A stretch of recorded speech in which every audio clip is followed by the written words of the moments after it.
नमस्कार साथियों, आप देख रहे हैं यूपी मीडिया। आइए जानते हैं उत्तर प्रदेश की दिन भर की ताजा और बड़ी खबरें। आज से उत्तर प्रदेश के किसानों के लिए होने जा रही हैं 10 बड़ी घोषणा। वहीं उत्तर प्रदेश के किसानों, महिलाओं, कर्मचारियों के लिए सीएम योगी ने कर दिए 5 बड़े ऐलान। अगर आप भी हैं उत्तर प्रदेश के किसान तो आज से आपको मिलने जा रही है यह बड़ी सौगातें। वही उत्तर प्रदेश में नए डीजीपी के आते ही बड़ी कार्रवाई हो गई। वही दोस्तों, आप उत्तर प्रदेश के किस जिले से वीडियो को देख रहे हैं कमेंट में जरूर बताएं। और आपने अभी तक इस वीडियो को लाइक और चैनल को सब्सक्राइब नहीं किया है तो फटाफट से कर दीजिए। आज की पहली खबर, यूपी में मानसून जमकर बरस रहा है। लखनऊ समेत 30 शहरों में रविवार सुबह से कहीं तेज कहीं रुक रुक बारिश हो रही है। बिजनौर में इतनी बारिश हुई कि हाईवे डूब गया। गलियों में नदी जैसा बहाव है। बच्चे नहाते नजर आए। मंडी में सब्जियां बह गईं। मुजफ्फरनगर में घर के बाहर खेल रहा मासूम नाले में बह गया। यहाँ बारिश से घुटनों तक पानी भर गया। झांसी में 1 घंटे की बारिश में सड़कों पर 2 फीट तक पानी भर गया। मौसम विभाग ने आज 54 जिलों में बारिश का अलर्ट जारी किया है। इनमें से 39 जिलों में भारी बारिश की संभावना है। लखनऊ के मौसम वैज्ञानिक दानिश ने बताया, मानसून ने 4 दिनों में 57 जिलों को कवर कर लिया है। अब सिर्फ 18 जिले ऐसे हैं जहां मानसून का सक्रिय होना बाकी है।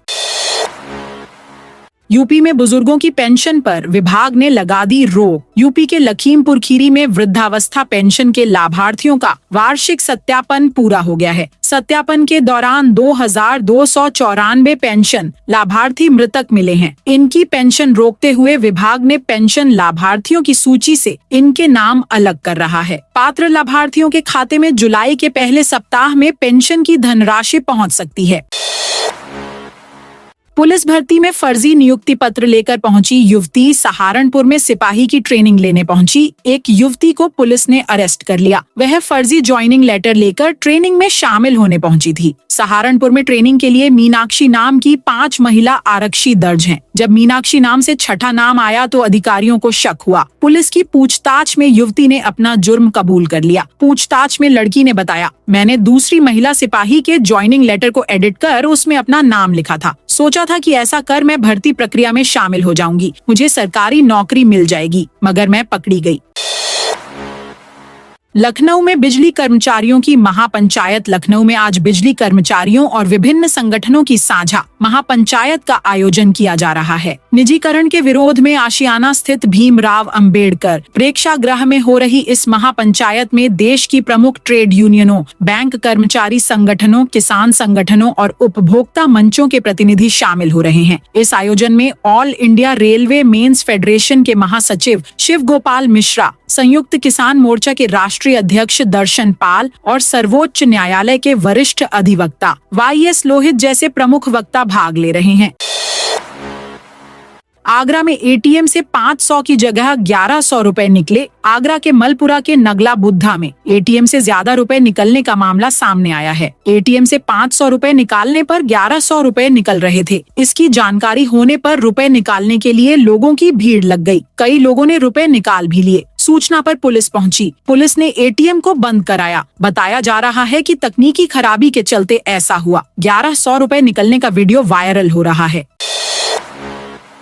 ट्रेनिंग के बाद हर थाने को मिलेंगे 25 अतिरिक्त सिपाही। उत्तर प्रदेश में 60,244 नवनियुक्त सिपाहियों का प्रशिक्षण आगामी 13 महीनों में पूरा होने जा रहा है। डीजीपी राजीव कृष्ण ने कहा कि प्रशिक्षण खत्म होते ही हर थाने में 25 अतिरिक्त सिपाही तैनात किए जाएंगे। ये गेम चेंजर साबित होगा। जल्दी खाली कर दो। 190 मकानों और 6 मस्जिदों की नापजोक पूरी। बनारस में इन दिनों अवैध कब्जे हटाने की कार्रवाई जोर शोर से चल रही है। सीएम योगी के निर्देश के बाद इस काम में और भी तेजी आई है। इसी कड़ी में लंबे वक्त से चल रही कवायद के बाद अब पीडब्ल्यूडी ने दाल मंडी में अवैध निर्माण को तोड़ने और सड़कों के चौड़ीकरण के प्लान को आगे बढ़ाने के लिए काम शुरू कर दिया है। शनिवार देर शाम प्रशासनिक अमले ने दाल मंडी में चौड़ीकरण को लेकर लाल निशान लगाना शुरू किया। छात्रों की पढ़ाई को लेकर सीएम योगी सख्त गोरखपुर पहुंचे। सीएम योगी छात्रों की पढ़ाई को लेकर सख्त नजर आए। मुख्यमंत्री योगी आदित्यनाथ ने कहा है कि महाराणा प्रताप शिक्षा परिषद की संस्थाओं में पढ़ने वाले किसी भी विद्यार्थी की आर्थिक स्थिति उसकी पढ़ाई में बाधा न बनने पाए, इसे सुनिश्चित करना हर संस्था के प्रमुख का दायित्व है। आर्थिक रूप से कमजोर छात्रों का सहयोग कर उन्हें आगे बढ़ाने में कोई कोर कसर नहीं रहनी चाहिए। पूर्वांचल को मिलेगा सबसे बड़ा औद्योगिक land bank. Gorakhpur link expressway से बेहतर कनेक्टिविटी मिलते ही गोरखपुर औद्योगिक विकास प्राधिकरण ने धुरियापार इंडस्ट्रियल टाउनशिप को ग्रेटर गीडा के रूप में विकसित करने की दिशा में कदम तेज कर दिए हैं। इसी कड़ी में 17 जून को शासन द्वारा इस टाउनशिप के मास्टर प्लान को मंजूरी दे दी गई है। अब उम्मीद है कि औद्योगिक भूखंडों के आवंटन की प्रक्रिया आगामी 1 सप्ताह के भीतर आरंभ कर दी जाएगी। पहलगाम हमले के बाद बंद हुई श्रीनगर की फ्लाइट 1 जुलाई से होगी शुरू। लखनऊ से श्रीनगर की इकलौती सीधी उड़ान 1 जुलाई से बहाल होगी। विमान का टिकट 6,999 रुपए में मिल रहा है, जिसके दर डायनेमिक फेयर व्यवस्था की वजह से बढ़कर 10,500 रुपए तक पहुंचने के आसार जताए जा रहे हैं। विमान सेवा पहलगाम आतंकी हमले के बाद यात्रियों की संख्या घटने के चलते बंद कर दी गई थी। सेवा के बहाल होने से यात्रियों को खासी राहत हो जाएगी। बरेली में कांवड़ यात्रा के मार्गों पर बंद रहेंगी मीट की दुकानें। बरेली में मुहर्रम व कांवड़ यात्रा में कोई भी नई परंपरा न पड़े। जुलूस के आगे पीछे व दाएं बाएं पुलिस कर्मियों की मौजूदगी अनिवार्य है, जिससे श्रद्धालु निर्धारित मार्ग पर ही चलें, मार्ग से न भटकें। कांवड़ यात्रा के मार्गों पर मीट की दुकानें बंद रखी जाएं। ये निर्देश शनिवार को डीएम ने एसडीएम, तहसीलदार और सीओ को दिए हैं। बाबा विश्वनाथ नहीं देंगे स्पर्श दर्शन, प्रोटोकॉल कैंसिल रहेंगे काशी। विश्वनाथ धाम में सावन के महीने में 1 करोड़ 5 लाख से ज्यादा श्रद्धालु दर्शन करेंगे। सावन 11 जुलाई से शुरू होकर 9 अगस्त तक चलेंगे। इस बार 4 सोमवार होंगे। दरअसल 2024 में सावन के 5 सोमवार पड़े थे। काशी विश्वनाथ में 1 करोड़ 65 लाख श्रद्धालुओं ने दर्शन किया था। इस बार सावन के सोमवार 4 हैं, मगर श्रद्धालु ज्यादा रहेंगे, इसलिए काशी विश्वनाथ मंदिर न्यास ने व्यवस्थाएं फाइनल करनी शुरू कर दी हैं। सावन के महीने में सुगम दर्शन और वीआईपी प्रोटोकॉल पर रोक लगा दी गई है। 22 और 23 जून को राम दरबार का दर्शन कर सकेंगे पास धारक। श्री राम जन्मभूमि में नित्य दर्शन पास प्राप्त श्रद्धालुओं के लिए 22 और 23 जून को राम दरबार का दर्शन खुला रहेगा। श्री राम जन्मभूमि तीर्थ क्षेत्र महामंत्री चंपत राय के अनुसार राम दरबार में 5 जून को प्रतिष्ठा के बाद सीढ़ियों पर रेलिंग और कुछ अन्य निर्माण कार्यों के कारण दर्शन बंद था। ये इसी सप्ताह से प्रारंभ हुआ है।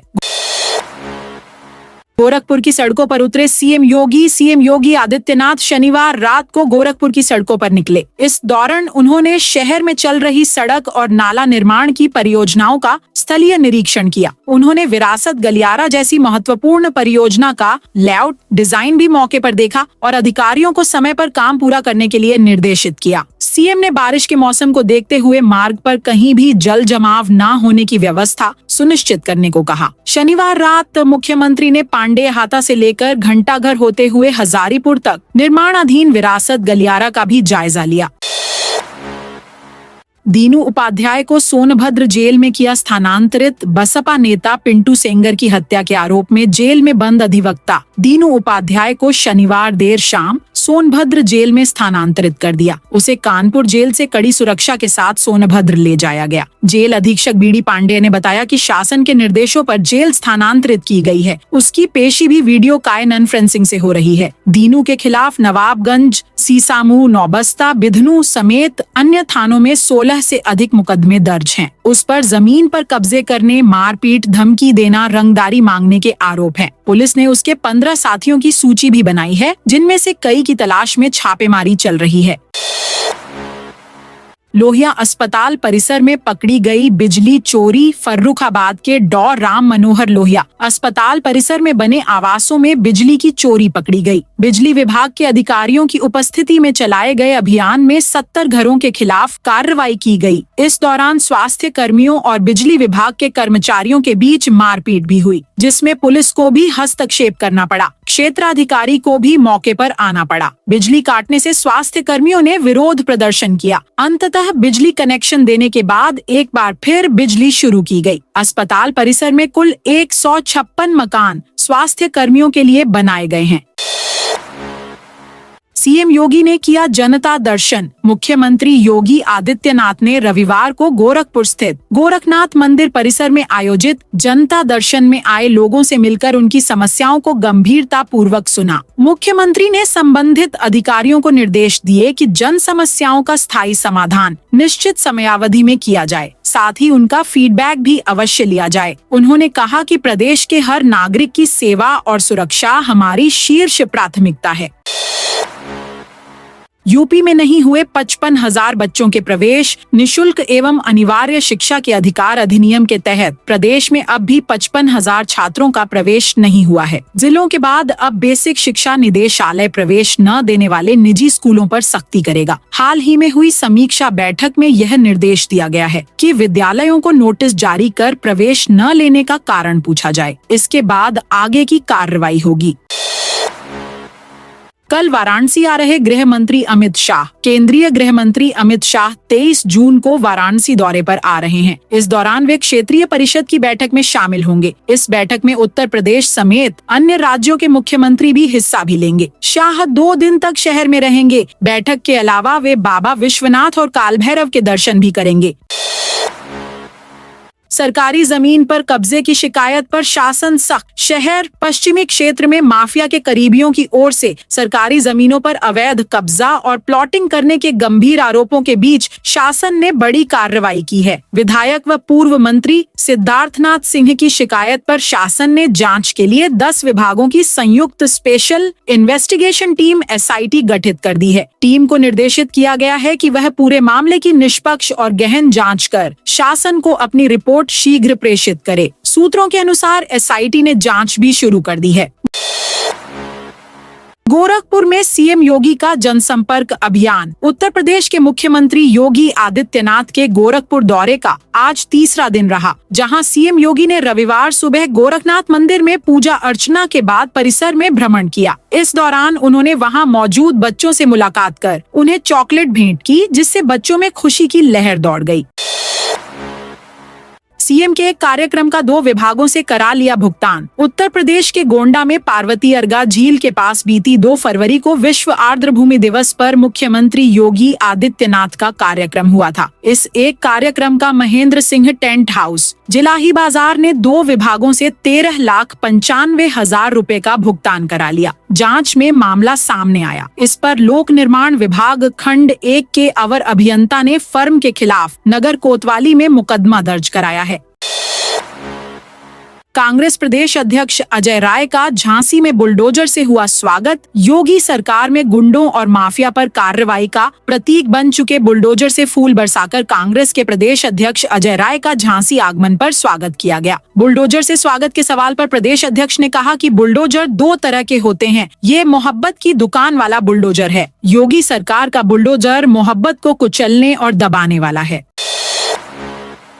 जासूस तो नहीं, लखनऊ में गिरफ्तार उज्बेकिस्तान की युवतियां। उज्बेकिस्तान की हॉलिडा और नीलोफर के अवैध रूप से राजधानी लखनऊ में रहने की घटना ने कई सवाल खड़े कर दिए हैं। इनके पास पासपोर्ट और वीजा भी नहीं मिला है। ऐसे में दोनों दिल्ली से यहाँ पहुंची कैसे, इसके बारे में जानकारी की जा रही है। सूत्रों का कहना है कि दोनों युवतियां कब से और किन किन शहरों में रह रही हैं, इसका पता लगाया जा रहा है। जासूसी के बिंदु पर भी छानबीन की जा रही है। खुफिया एजेंसियां इसे लेकर अलर्ट हो गई हैं। माना जा रहा है कि दोनों युवतियों से खुफिया एजेंसियां भी पूछताछ करेंगी।